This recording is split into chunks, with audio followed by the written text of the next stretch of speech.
नमस्ते. आज मी बोलणार आहे पेन किलर या विषयावर. या विषयावर बोलायचं कारण पण एकच आहे, मार्केटमध्ये बरेच पेन किलर अवेलेबल आहेत. जसं आयब्युप्रोफेन असेल, पॅरासिटामॉल असेल, नेप्रोक्सेन असेल, डायक्लोफिनॅक असेल, ही नावं आपल्या सगळ्यांना माहिती असतात. मार्केटमध्ये जायचं, कुठली तरी पेन किलर उचलायची आणि घरी यायचं. खूप जण करतात.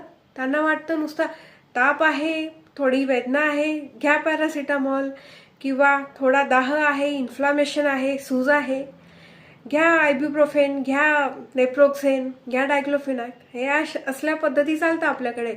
आणि डॉक्टर्स पण सध्याच जे नवीन नवीन प्रॅक्टिस करतात ते तसं प्रिस्क्राईब करतात.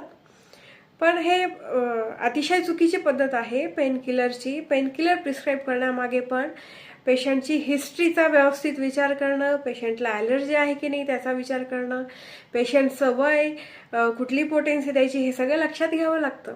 आणि नवीन नवीन आपण बस मार्केटमध्ये आहे ना अवेलेबल, प्रिस्क्राईब करून मोकळं होतो. हे अक्षरशः अतिशय धोकादायक आहे. जोपर्यंत तो धोका समजून येत नाही, जोपर्यंत प्रॅक्टिस चालू आहे, तोपर्यंत काही होत नाही. एखाद्या दिवशी अचानक सगळ्या गोष्टी बाहेर निघतात.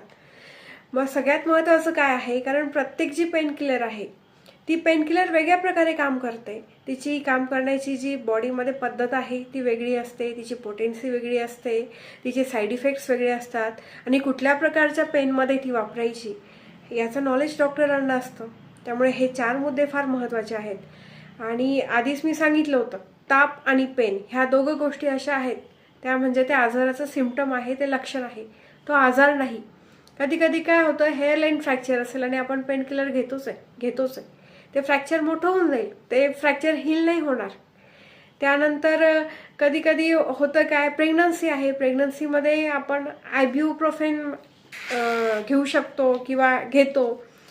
अशा वेळेस काय होतं, जी थर्ड ट्रायमेस्टर म्हणजे काय तर शेवटचे जे प्रेग्नन्सीचे जे 3 महिने आहेत त्या 3 महिन्यांमध्ये आपण आयब्युप्रोफेन घ्यायचा सल्ला देत नाही, कारण त्याच्याने ॲम्निओटिक फ्लुइड कमी होण्याची शक्यता असते. तर या ज्या सगळ्या गोष्टी आहेत या डॉक्टरांना माहिती असतात.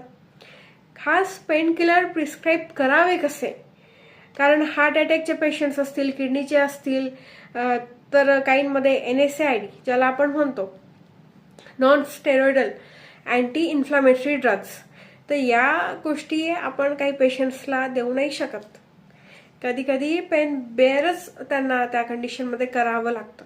तर हे सगळे जे आहे हे डॉक्टरांनाच माहिती असतं. म्हणून साधं पेन किलरच आहे, डॉक्टर पण पेन किलरच देणार म्हणून फक्त पेन किलर जाऊन स्वतःच्या मनाने घेणं हे योग्य नाही.